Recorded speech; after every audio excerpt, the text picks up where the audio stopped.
Welcome to season 3 of Parenting with a Purpose. I am your host, Donna Janelle. And I'm your co-host, Pamela. And this season, we have some exciting sessions. We got parenting from prison, parenting after prison, cultural differences in parenting, financial literacy. We got all this exciting stuff coming this season. And we're taking parenting with a purpose around the world.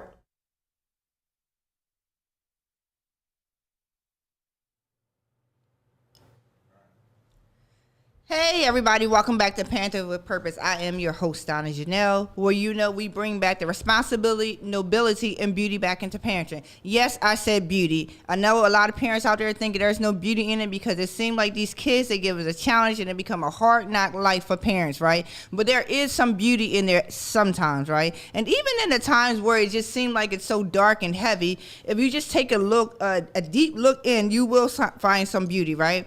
Trust me, I've been parenting for 25 years, and I can still say that there's beauty in parenting. There's some parents that only been parenting 1 year and say, I don't see it, I don't know where it's going to come, but eventually it will come, some beauty in parenting, right? Our parents are the bows and our children are arrows, and they will land wherever we aim them. No matter how long it takes, they will eventually land, right?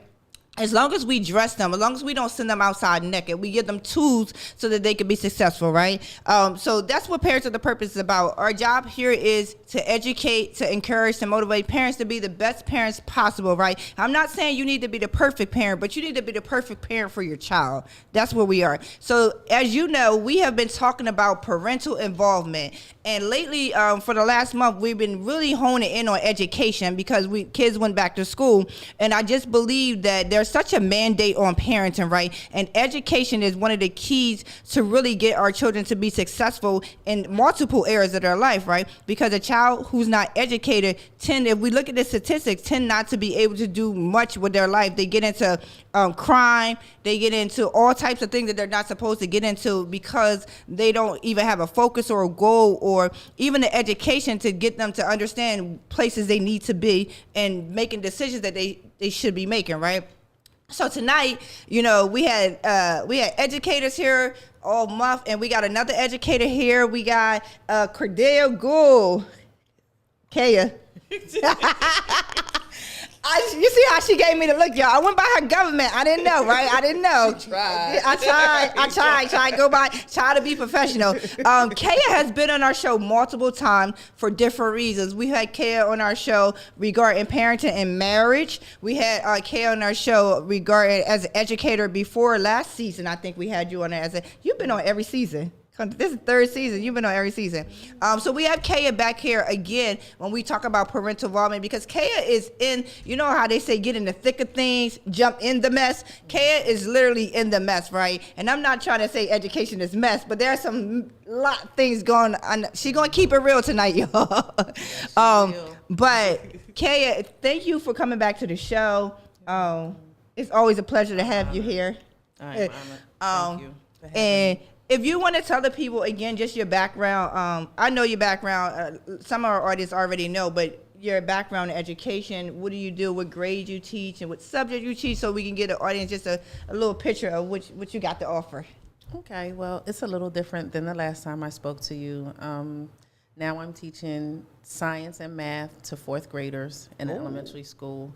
And it's different, and I like it. Okay. I really like it. Yeah, your face kind of glue up a little bit. Like, there was a little glow there. Like, it's a little different. Then you say, I like it. I really do like it. Okay. The challenging thing is having two separate classes, so that's something that I'm trying to take on.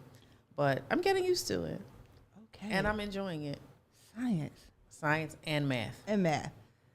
Wow. Okay. Well, they both go hand in hand, science and math. But I feel like science, you could be so much more creative when it comes to science. Mm-hmm. So awesome. So fourth grade. They almost out at like grade going to middle school. Mm-hmm. Fourth grade. Okay. All right. So what were you doing right before you did fourth grade math? Remind me. Before, I was still teaching fourth grade the last 2 years, but I was doing English, science, and math. That's what I thought. Okay. Yeah. All right. And so then now. Before that was early childhood, so it was birth to 4. Birth to 4. We had Kelly on the show last week doing birth. Yeah. Birth to 4. And I thought that was pretty cool because we were talking about her child care center and things like that and how important it is for parents to really start in the womb. Yes. In the womb. Yes. You know, I feel like when we start, like once they're born, like we already behind the 8 ball a little bit, right? Absolutely. In the womb. And I'm not saying that you should be telling your kids no math in the womb. I mean, you could possibly, you could. Matter of fact, because but reading to them. Yeah. We had lyrical, I forgot their name. Lyrical Math. We had them on the show before, and they were actually showing, like, they have this hip hop. I got to get you introduced to them too. They have a lot of different math programs, but you see us on the screen, which is really cool. Okay. But they were even saying how in the womb, how you can do stuff like they have music and things like that for in the womb. So that just reminded me of that Lyrical Math. I'll get you connected with them. They have a couple books out, and they actually have a lot of programs that they do. Tutoring, but they do it on a computer. Like it's like, they got some good stuff. I got to connect. Now that you do math, I think you're definitely gonna love that. So tonight we're talking about the importance of parental involvement. So when you hear parental involvement, what do you think? Like, what's in your mind? What's the first thing that comes to your mind when you think, oh, it's a little warm in here, y'all? Parental involvement. So what I would like to see is parents coming out on meet back to school, meet the teacher. I would also like to see them on PTA nights because those nights is once a month. It's not even for an hour, and it's just your teacher telling you what your kid is learning. Right. And it's on Zoom. So it's not even like they have to leave their home. Okay. They just get on the line, and we have zero involvement. Wait, flag on the play. You're saying that the back to school nights, we don't really have parents? Well, this year my back to school night was phenomenal. I had like 12 parents. Now, how many kids you got? You talking about 30? 12 was good there. Okay. Oh, absolutely. Wait, when you said I had, but there are 30 children in one class, and there were 31 at the time. It was 31 students in my one class, and in my other class it was 29. And I had 12 parents. Kale, you're really excited for 12 parents. Absolutely. Tell me why you're excited for the 12. If you get 2 or 3, you're lucky. Are you serious? And 12, I was so excited. I was like, I was so excited at the 12. Oh my goodness. Yes. Yes. I was very excited that 12 parents showed up. You know, I hear a lot of teachers, that's why we really hone it in on parental involvement in education, because we've heard a lot of teachers say that parents are not involved. And in my mind, I'm just like, what do you mean? They send their kids to school and they're just not involved with you? Like, they just drop their kids off? And we had Brielle on the show. She was like, sometimes they think we just babysitters. Yep. And I was like, really? And then they go off when something not right. Yes. Yeah. So, okay, so then you got a Zoom. You're saying that there's Zoom as well, and then nobody shows up for Zoom? All you have to do is hit the button and listen to what the teacher says. It's about 7 minutes that you hear what your teacher is saying, and then you get off. Let me ask you a question. Have you ever had conversations with parents about them showing up for their kids? No. Why not? Well, I have. I'm just curious. There are some who you can't get in contact with at all. So we have Dojo, which is the electronic communication. Some of them won't even sign up. Now, this year, I have all but 2. I had the parent in with us. We were having an IEP meeting, and I said, can I take your phone? Can you just scan this right here? And she said, I'll just do it when I get home. I said, no, but it's okay if you could just do it now. Yeah. She still has not done it. What? And that was in September. What do you think? Why do you think parents aren't involved? I don't know why. That particular parent, I was wondering if she could read. I was questioning, like, maybe she doesn't want to be held accountable because if she opens something and she doesn't read it, then we're going to be like, why didn't you respond? Right. And I still don't know if that's truth or not. Right. But I was suspecting that you can't read. I don't know if that, but I don't know why parents aren't involved, because they do get involved. I have quite a few that will send a message, like somebody shoved my kid in a locker, or someone threw his lunch away or his snack away, or they'll, send, my son lost his phone, or she lost her book bag. Somebody better find it. They will address us about that. So But- it's like the priorities, the things that really matter and really Like can grades? help. Yeah, Or help. like attendance. It's like the absentee parents when it comes to that. Absolutely. Oh my God, And like it's sad. it's sad. It's sad.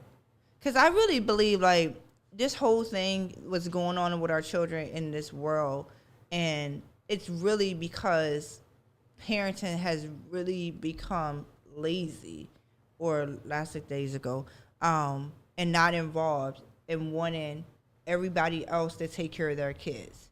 Like, I'm a strong believer. Like, I advocate for kids all the time, and I advocate for parents. Absolutely. But one thing for sure is I'm going to make sure parents are held responsible for their children. Absolutely. And what I see now, what we see lately is that there's no responsibility.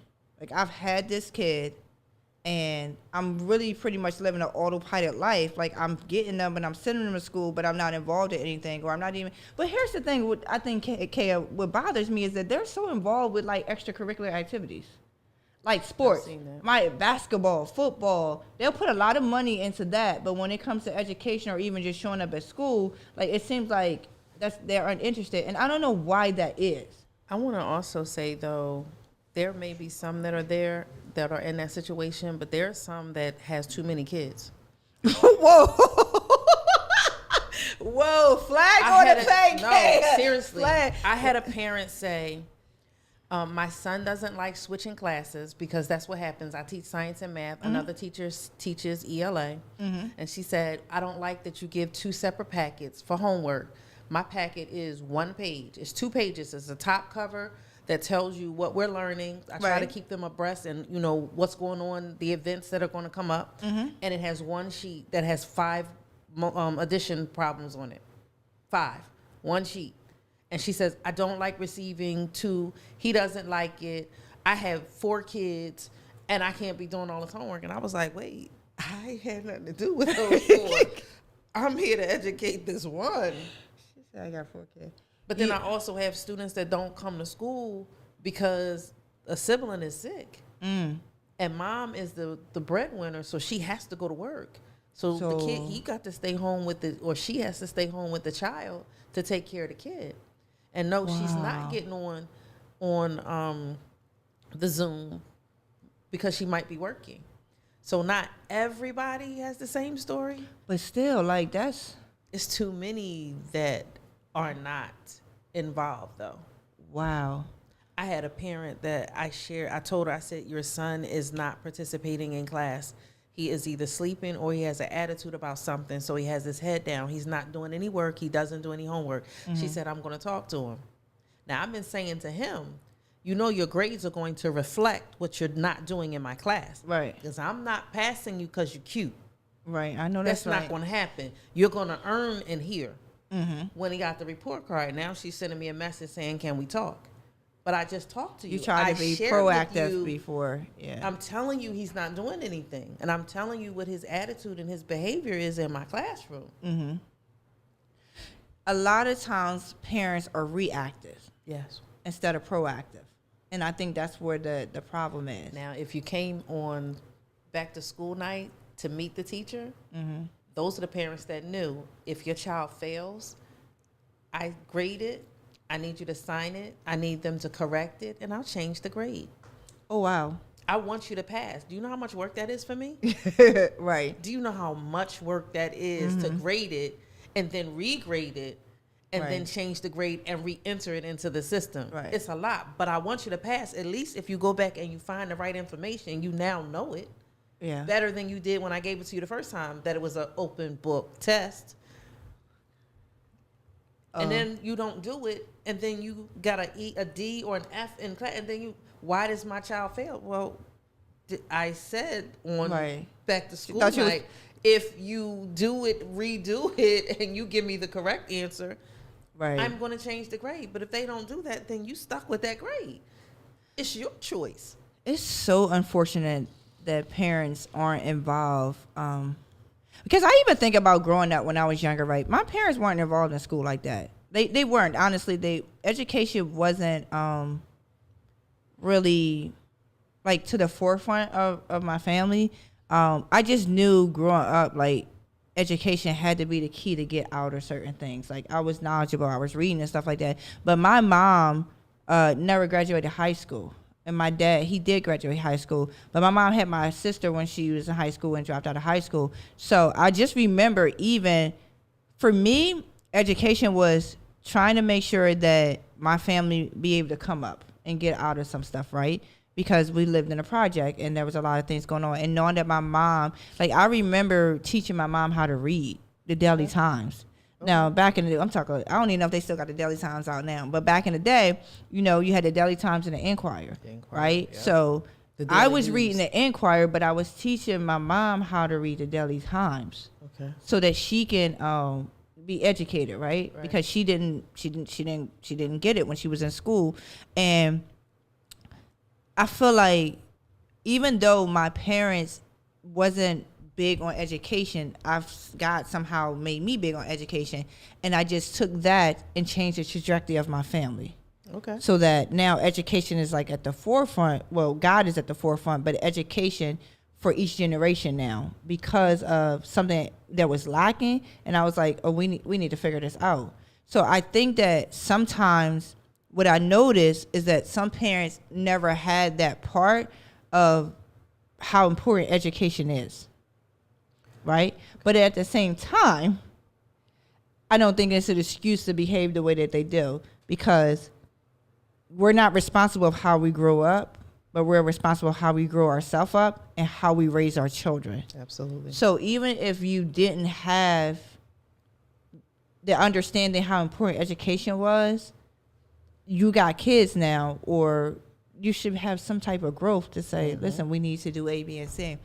And just being involved, like, I mean, I didn't have my parents involved for education or sports though. I played basketball, so it wasn't like they were overly involved in sports but didn't care nothing about education. They just wasn't involved. They just wasn't involved. But I see parents now who are overly involved in sports, because I feel like they think that sport is going to get them out of the things, so they don't challenge, like, they don't put the morals and ethics and things like that in their kids. They only put in sports in front of them, right? So they're not putting the education, because here's the thing, like, you can play sports all day, you could be the best of the best, right? But if your character is not right, if your morals is not right, and if you're not smart enough how you spend the money, I don't even know what we're doing here. Like, right? Like, that's why a lot of famous people, like, are broke or owe taxes and stuff like that, because they really didn't have the knowledge. They paid somebody else to do the stuff that you could do. And they stole from it, and then now you sitting in jail because it's your business, your money, right? So I think that we don't put enough into education of how important it is. Well, I want to share that my mother didn't graduate high school either, and my father did.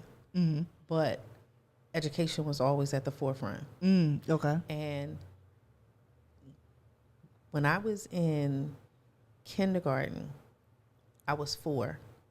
And my mother said, you can't tell them that you're 4, because if you don't tell them that you're 5, they're not going to let you stay. But I already knew how to write my name. I already knew my letters. Like, she worked with me at home. Right. So I didn't go to pre-K. But when I went to kindergarten, I was ready. You're ready because she was involved. She was involved. Like, her goal was to be a stay-at-home mom. She loved being a stay-at-home. She still loves being at home. She really never wanted to work outside the home. And she does an amazing job at that. But school, for me, straight A's. Like, you have to get A's, period, because that's who you are. And that's what they told me. Like, and I'm 54 and still in school and still striving to get straight A's. Like, that was the level of expectation that was set for me, regardless of whether she went or not. Like, she was honest and was like, well, I got pregnant, I got married, I didn't finish. Oh, but you're going to finish. And that wasn't a conversation that we ever had again. It's not a conversation that we often bring up. We don't even talk about it. I had to do what I had to do, and that was that, because I'm not her. Right. And she never held back. It was just, oh, I failed once in 7th grade, social studies. You think I did it again? Let me just tell you, no, I did. Because most parents want their kids to become better than them. Absolutely. They want them to be, and then if they don't have the tools, they find the tools. And that's the thing I'm struggling with right now, is understanding why a lot of parents are just like whatever. Like the mindset of like we're not supposed to be responsible to making sure our kids are their well-being holistically, right? You know, beyond food, clothes, and shelter. Like getting your kids up in the morning, getting them a good breakfast so they can go to school and their brain be able to absorb the information that's given. They're not sleepy getting them a good night's sleep. Like I don't. Some of this parenting, like, it's really confusing me. It's like, why? I don't understand it. There is a young lady in my class. 2 weeks ago, she had only been to school 9 times. And on the 9th time, I told her, I said, come here. I don't understand why you don't come to school. I said, but look at this screen. Look at all the red. Look how many times you've been, and I counted. I said, today is the 9th day you've been here. Wow. I would like to give you 4th grade information because you're intelligent enough for 2nd grade. Can you imagine what you would do for your family if you allowed me to give you 4th grade information, and then next year you got 5th grade information and you continue to get information? Like, you can tell how smart she is. You teach her something, she's able to retain it, but she's not in school enough to get anything. Right. Donna, this baby been coming to school. She missed yesterday and she missed 1 day last week, but she made 4 days instead of just 1 day in 3 weeks. Wow. So I'm like, what would you like me to get you? Yeah. I want to buy you something because you kept your word. You told me you would be here every day. Now, my principal said, it's okay for you to give her something, but I don't want her to feel penalized if she can't make it. She said, because those other 2 that's downstairs in the younger grades, I believe she has to get up and get them ready. In order for her to get together, she's taking them, bringing them with her. Wow. Because at some point where you keep asking the parents to show up and they just not showing up and talk to her, so now you can't even get them. So now you just got to deal with the child. Yep. You got to deal with the child and try to instill in them the importance of it. So whatever, from hell to high water, whatever she got to do to make sure that she gets to school, because she realized that her education is important. Huh? A lot of these kids, I'm glad you mentioned that, because a lot of these kids are really taking care of their siblings. Huh? Like, really taking care of their siblings. You're right. Like, being the parents. Yep. That's scary. It is. Because they don't grow up to be a child. Like, they're not enjoying life as children and exploring and things. Like, they have so much responsibility. And I don't even know how to fix that, because, like, again, it's the mindset of the parents. Like, how do you get to the parents and say, listen, A, B, and C? Because a lot of times, a lot of things that I hear from parents is, oh, we don't have the resources. But then I'm like, well, when we do get the resources, you don't show up. So I don't want, like, not having resources is not really an excuse anymore. It's really just parents having to step up to the game. And this baby is in a 2-parent home. A 2-parent home. A 2-parent home. Mom and dad are there. There's like 11 or 13 kids, but it's a 2-parent home. Wow. And you know how you just have a kid and you just, your heart just, I said, baby, do you need me to come pick you up? And then I thought about it. I said, my husband is not going to be happy about that. Last thing I need to do is give him another job. But I'm like, would you like me to come get you? Right. And she's like, no. I said, well, do you think you can come? She was like, I can come. I said, can you come every day? Can you do that for me? And she was like, yes. And then she did. And I was like, wow. Because she realized you care, too. I think. Because I do. I think that sometimes kids are so numb and used to the normal pattern of how everyday living is. It's like sometimes people don't care. Like, I'm just here to take care of the other kids or whatever. It's almost like my son said to me back at, like, my kids be saying some crazy stuff to me, right? Because these kids different, right? When he said, he mentioned slavery sometimes, right? Because he swears some of the stuff that goes on now is like slavery, like the attitude parents and children, like how parents treat children sometimes are like modern day slaves. Okay. And he said that because he had a couple friends who have not just that they have rules and things that they have to go out, but they really have to run a household. And it's like he couldn't understand that because that's not where he come from, right? And he was saying, I think that parents just got kids slaves. They just ain't calling them slaves no more.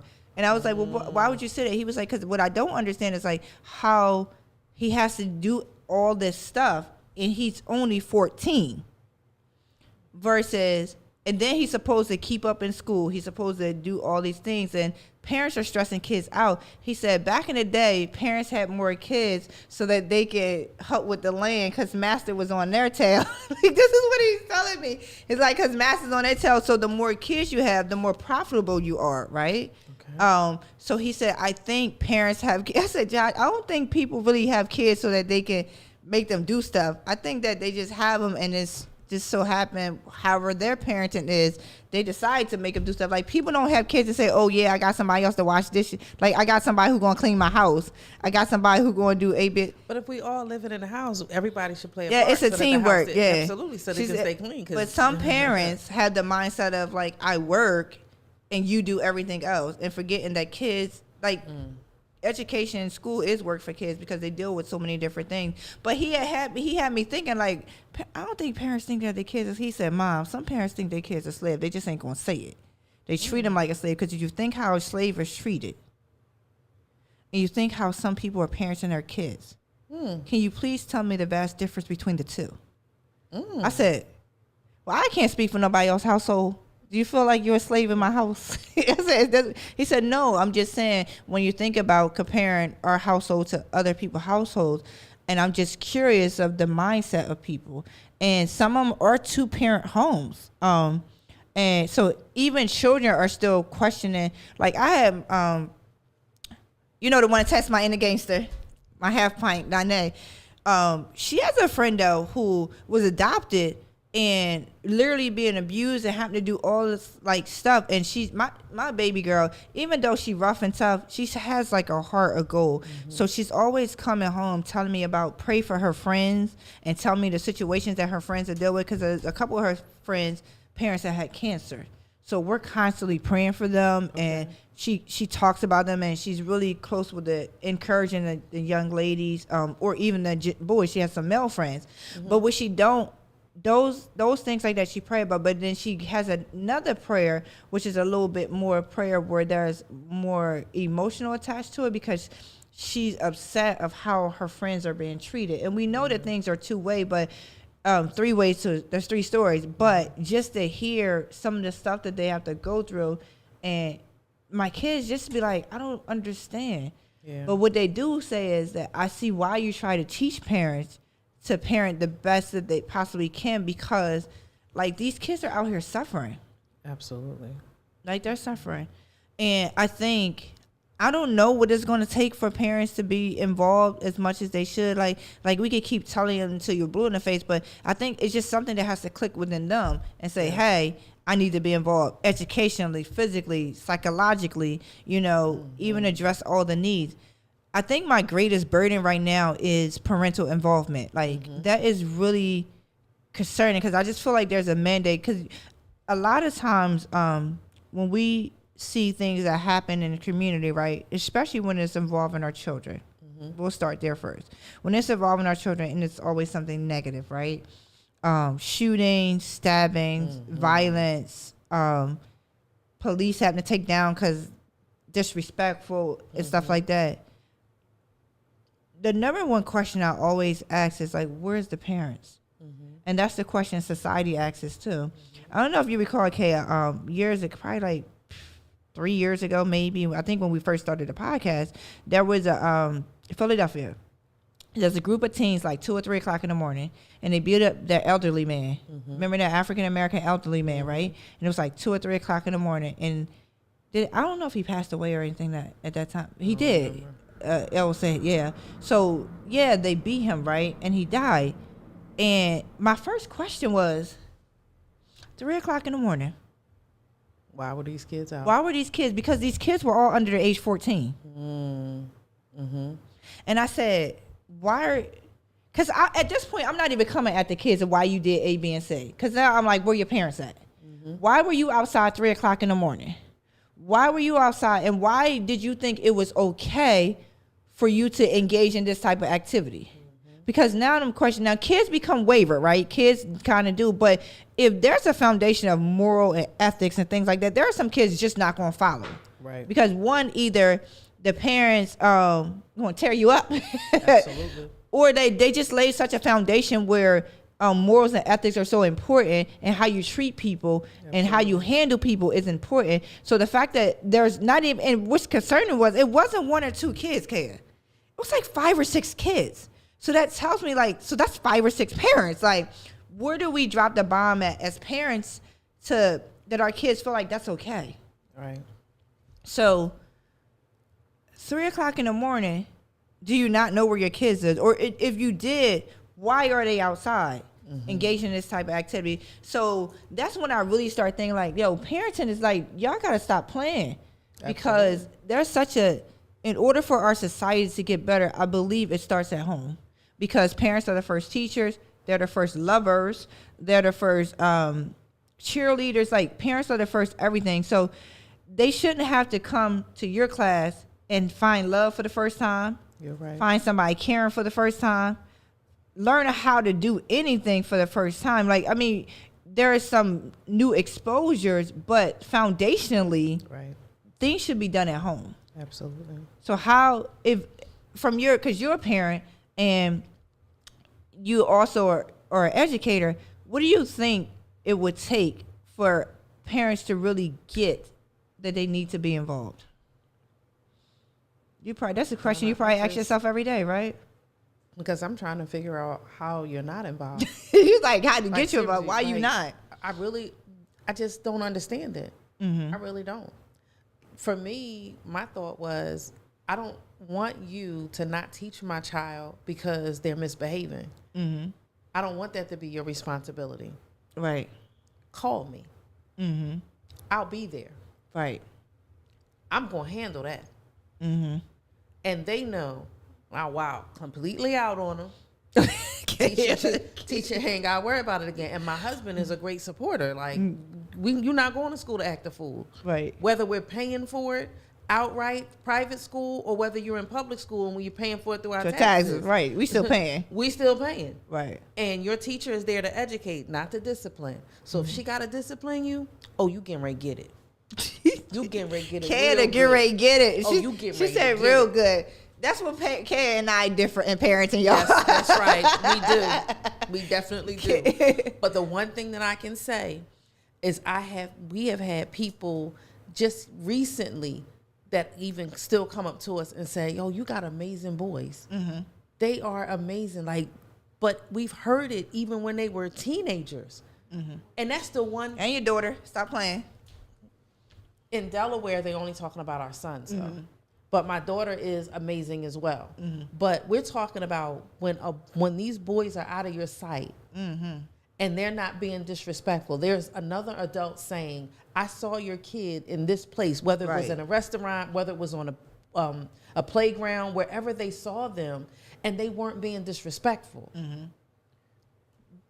That is amazing. That's because because that's not the norm. Like now, that's not the norm. That's when you hear them cussing up and down and doing this and doing that. Listen, when somebody is telling you when your kids are out of your sight and they're behaving the way you've trained them or the way you taught them, yes, that's a kudos.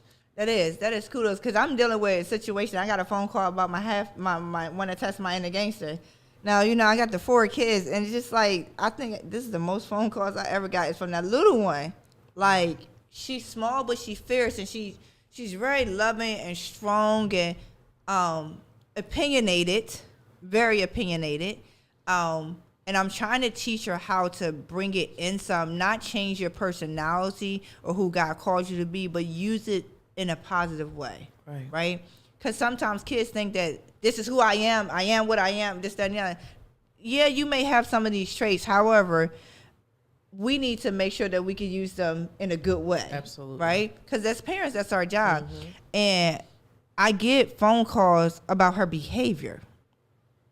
Now, I'm not surprised about it because she behaves a particular way in front of me that I'm always checking. Okay. She's like one of those kids where I feel like I probably should have had a Gould spirit, and probably that one. I'm like, that's the one I said, I probably should have beat you, girl. Maybe you'll act different if I would have shook you till the white meat came out of you or something. Sometimes I'll be like, God, Lord, she keep me on my knees. But what I explained to her, one of the things that I'm working on her with, because she's 16, one of the things that I'm working on is like, listen, integrity. Let me tell you about integrity. Is doing something when I'm not around, being able to stand 10 toes down on who you truly are and not change for nobody just because I'm not around. So the phone calls that I'm receiving, they're disturbing because it's a character issue for me. It's an integrity issue for me. Okay. So I shouldn't have nobody call me and tell me that you were disrespectful. Or you're using profanity, you're doing, kids, they do stuff when they ain't around. But when I was younger, I used profanity, but when an adult came around, I shut it down. Absolutely. Like I wasn't going to continue to do all this and this is who I am and going off and all that. Unless I was real angry and I was ready to fight. Like fighting, you couldn't hold me down. That's different. But like on a daily basis, you joking with your friends and you laughing and you have this type of language and then there's an adult around. So now I'm questioning your level of respect for people. Right. And I think sometimes as parents, some parents let their kids continue with these behaviors and then the kids end up disrespecting them and then we got all these issues. Not me. Like I'm so upset about the whole thing because I'm like, sometimes we question as parents, right? I don't show you this behavior. I'm not cussing you out. I'm not going off. I'm not doing all this. So where does this behavior come from? But then you got to think about, okay, who they hanging around. But at the same time, you old enough to know that what I've taught you, you should not be able to do what other people doing. So right now, I had a call today, and I'm a little upset about it because now she can't ride the activity bus. She wrestles. So now I'm thinking like, okay, as a parent, how do I handle this? Because each kid is different. I want you to be able to do extracurricular activities. However, because of the behavior you just displayed, I don't think that that's a good thing. Because you damaged yourself. Yeah. So I'm like, she's probably watching it or maybe not. I know I got to have a hard conversation because it's like, I want you to be able to do extracurricular activities, but I also need your character and your morals to be straight. And although I know this is going to give you an outlet and help you, but at the same time, I can't let you continue this type of behavior thinking there's no consequences. You think I'm about to come down to that school 35 minutes taken out of my day to come pick you up because you want to act a fool on a bus? And you don't want to stop when a bus driver tell you to stop? You don't want to do that? That's the punishment right there. You will not be, you won't be doing any extracurricular activity. You will come straight home. You will do your homework. And that's it. And you're cleaning. Yeah, and your chores. Matter of fact, you got kids up with a toothbrush. I remember them scrub. So it's like sometimes earlier in my parenting, honestly, like when my kids would do stuff, I would still let them continue to do their extracurricular activity or anything like that. Because at that time, coming out of a divorce and also having children who both parents were deceased, in the beginning, I was really trying to please my kids. And I think that's where I notice a lot of parents have a problem with. They want to please their kids, but our job is not to please. Yeah, my job is not to please my kids. And I tell them in a minute, my job is not to make you happy. That's right. Happy is situational. My job is to make sure I instill some good joy in you, so that no matter what goes on, you still love me, right? I don't care if you like me today. And if you hate me, I'm doing my job that much better. That's why I told her, like, man, I don't like you. I don't like you either today. And let me tell you why. I love you. I'm always going to love you. But I don't like your behavior. So her and I are the only two that actually tell each other we don't like each other. Okay. I'm telling you, like, that one right there, she tested me. But none of my other kids ever said that to me. So now I'm like, yeah, I don't like you too. I don't like your behavior. So what? What's going on? What we going to do about it? Absolutely. But just really, a lot of times I see a lot of parents are pleasing kids, and the reason why I brought that up, Kaya, is because when we talk about, you had mentioned earlier about a parent saying about homework, like not the packet, that he don't want to do this. We don't be, and parents are allowing that because they're trying to please their kids. Absolutely. And or also they don't want to have to help them with the work. Absolutely.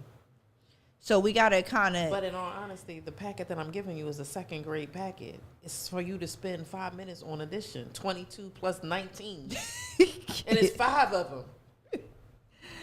Listen, I'm like, what's the problem? You have 5 days. You get it on Monday. It's due on Friday. What? if the parents aren't making them do it or acting or trying to be involved. The kids are just like, if the parents don't care, why should I care? Why do you think a parent will call up to the school and say, my kid doesn't like this, so you need to change it? Because they don't want to. Because they don't want to help. Well, if you say they don't even have to help them with, but maybe even with that kid, again. Wait, Donna. The son doesn't like having to switch classes. He I goes don't even across know. the hall from one class to the other, and he doesn't like it. So she said he don't like it, so we needed to change it. Huh? Huh? Huh? Huh? I don't I'm even. not here to please your kid. I can't even process that. Can I like, couldn't either. like, I was like, wow. what was your comeback? Well, she wasn't talking to me. I heard that. That was a conversation she had with somebody else. See, she couldn't say that to you because let me I ask don't you. even know How would you respond? Well, the response is simple as this: he does not have to be in our building. All the K through 5 buildings aren't doing that. It's only a few of them, so she could put him in a building That ain't going to do nothing for him. that's not changing classes. There's still some Okay. additional classes, buildings that have the teachers are teaching English, science, and math, and she could just put him in one of those buildings. So is it just? So did you have a conversation with the student? It's like, is it just like what's going on with the student that makes it difficult for that, or you just don't want to do it? I walk in my class around the desk and I teach. So the moment that you start talking to someone else, I call you on it. I'm talking. I need your attention on me. Right. Because if you're talking and haven't engaged in conversation, you're not hearing the instructions that I'm giving. Right. You're not going to know what to do when I say, all right, the next 10 minutes, I want you to answer these questions. Absolutely. Or the next 10 minutes, for the next 10 minutes, I want you to answer these questions for science. You're not going to know what it is because you engaged in this conversation and you're playing. Right. So I walk and I'm all around the room, and the moment that I see you and I hear you, so I address it, and they don't like that. They don't like that. Well, a lot of times they don't like it because they're not being addressed at home, though. True. At home and family environment, like you get to do You're what you want, pacified. say what you want to say, talk when parents are on the phone, have conversations, butt in, do whatever you want. There's like the level. That's what I'm saying. The level of respect, like what people deem as respect and disrespectful, has really changed over the years. Like for me, everything seemed disrespectful to me. You disrespectful. Like I had to learn that everything is not disrespectful, Donna. Like just because they ain't knowing what you told them to do or they respond in a particular way, it is not disrespectful. That's just your preference of how you want somebody to deal with you. But it's not always disrespectful. But then there are some situations that are just very disrespectful, and what you do at home will it will spill over into the community, into the schools. Absolutely. And then we have a lot of issues. I don't know, parents. Like I'm just really trying to understand why we wouldn't be involved, why parents wouldn't be involved, why we wouldn't want our children to be successful, and why we wouldn't take the time out. A lot of times parents are really still not understanding the role of parents, like their own role, right? They understand they brought a human in the world, but what is my role? What is my job? What is my responsibility to make sure this child is successful? A lot of times they can't give that KS because they don't have that for themselves. True. You know, one of the things that I was I had a workshop last night, and one of the things that I try to teach, even though I do these parenting workshops, right? But I always try to go back to the basics. You can't give what you don't have. So a lot of times people say, my kids is, when some of these parents don't, but some parents like, my kid is my priority. You know, I'm doing all this for my kid, but that only can last for so long if you're not doing it for yourself. True. Parents have to be the priority. Like I have to make sure that I'm straight 100% so then I can now pour into my kid. Because if I'm 25% and I'm trying to give them 100%, that math don't matter. You're a math teacher. That math is not. I don't care how much A plus B equals C. My son said that last night. I don't understand what all these letters in this math for. Like, listen, in nursing we use all these letters. I need that. And he was like, well, I don't understand. Listen, he wants to say, just make it simple. 17 plus 23, and I got the answer. But a lot of it is just parents are not healing their wounds, and they're bleeding on their children. So I had a meeting with a parent last week, or maybe the week before.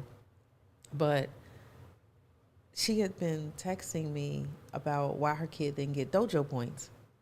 And I'm like, oh my gosh. Like, for me, I'm thinking, I'm trying to make sure I'm teaching them everything, hitting all the major points in this science, hitting all the major points in this math. And you telling me about some dojo points? Like all of these things that we got worried about, you talking about some dojo points. I'm trying to make sure they are responding to the test that I'm giving them, giving them back to me so that I can change the grade. And you're worried about dojo points. But it came to a head.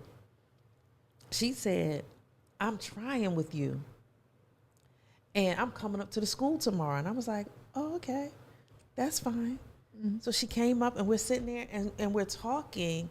And she's so frustrated and she's crying. And I'm looking at her. I was like, Lord, please help me.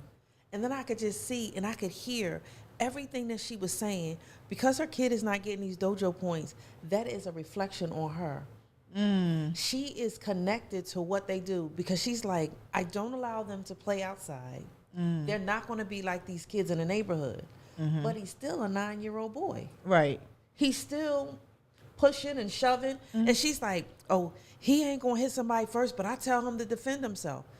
But I got proof that he is one that is bullying and he's pushing on somebody that's not. Because he's a kid. Right. Regardless of what you do, he's still a kid and he's doing child things. Right. She sat there. I was like, listen, you are a phenomenal mom. Please understand that. You are.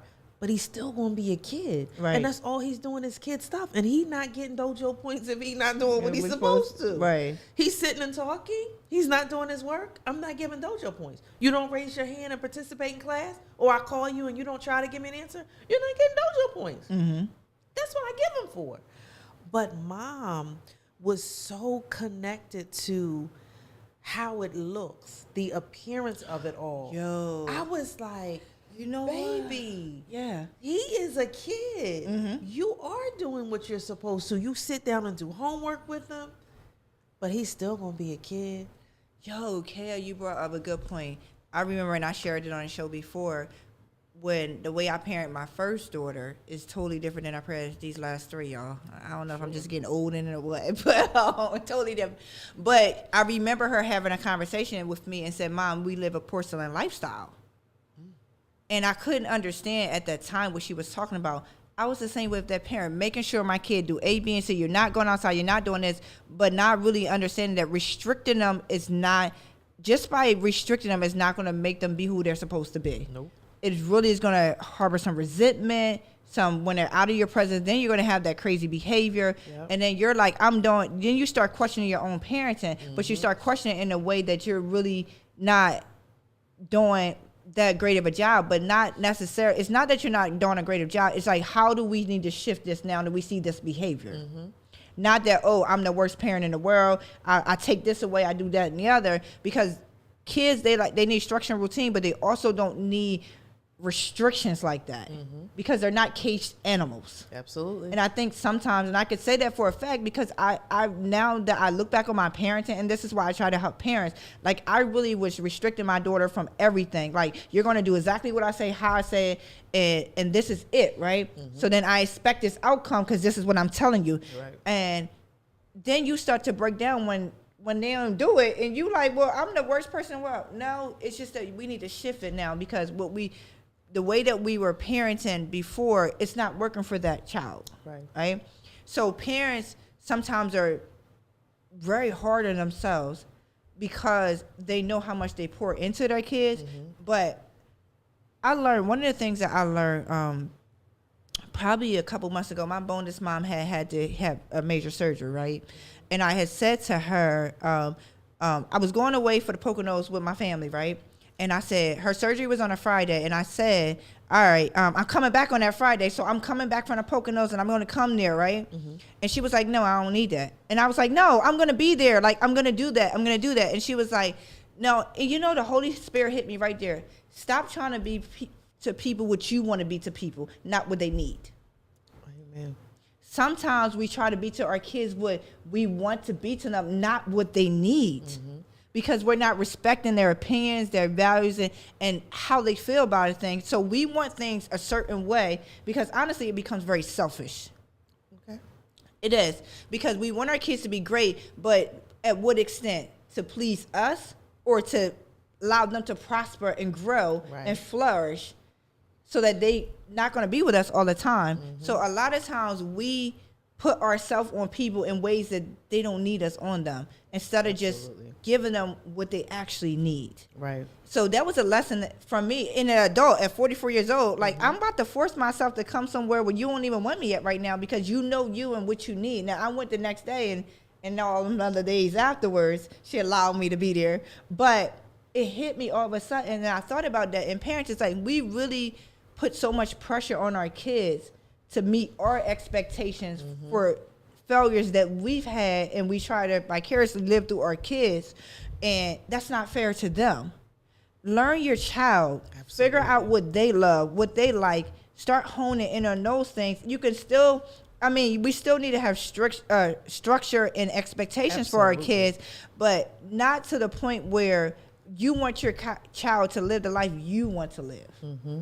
And I think that's so unfair. A lot of parents do to their children, and we don't think about changes. Absolutely, and realizing that they change. You can't say, "Oh, my kid do this, he do that," because they change, they grow. Yeah. Some mature, some get worse. They're not maturing, but they start regressing. Right. And you have to recognize it. I was saying to her, she asked a question, and I said, "Yes, ma'am. Yes, ma'am." And she was livid. Do you hear her with this yes, ma'am? I sat back. I was like, whoa. Right. And my principal was like, yes, but that's how she addresses everyone. Right. I speak to the children that way. Right. I say yes, sir, and yes, ma'am to them. I give them the same respect that I want. And I was giving it to her, and she didn't like it. She saw it as being sarcastic. Or she's not used to that level. Like, she's not used to that. Even my text the messages that I send are very professional. She said it was sarcastic. She didn't like the tone. Yeah. There was no tone. Right. It was just me giving information. This is what happened today. This was the response. This is what was said. This is the response. And she's like, I don't like her tone. And I was like, ooh. Because there's some inner stuff going on. Exactly. And that's the thing. And that's what I was hearing as I allowed her to keep talking. And I will say, like, the one thing about serving, right? Yes. The one thing I'm learning about serving, because everything is service, right? Absolutely. I serve my kids, and my children serve me. I serve my friends, they serve me. I serve my community, everything is service. And when you are serving, not everybody knows how to receive the meal. Absolutely. Right? Not everybody knows how to receive the meal based on their own wounds. Absolutely. So as a server, my job is to not be offended by the way they receive. And also, can I serve it a different way?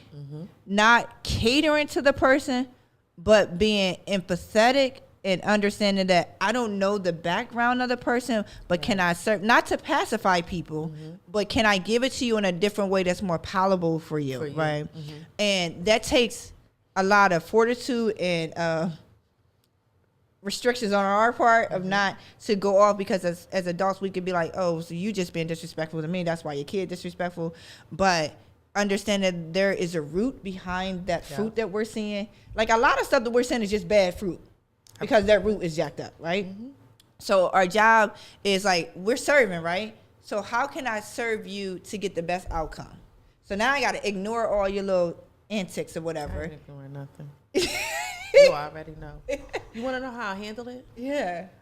I looked at her and I said, you look like you could use a hug. Do you like hugs? And I have amazing hugs because I'm genuine like that. It's just who I am. Yeah. So we're going to do me. And I stood up and I hugged her and I just allowed her to cry because all that was going on is stuff that was going on in her own head. It had nothing to do with me. Right. You were projecting it onto me. You were comparing me to other teachers. I'm not the other teachers. Right. This is my third year. I work very hard to make sure I give those students everything that I have. I mean, very hard. Because it's only my 3rd year, I'm still in school. I have a coach that comes in every morning. Anything that I'm not 100% sure of, I make them train me. And so should I say it this way? And then I'm writing my notes. I want to give them everything. I don't want anybody leaving my class not getting everything that they have. And I work too hard for that, for you to come in and say that I'm not doing enough.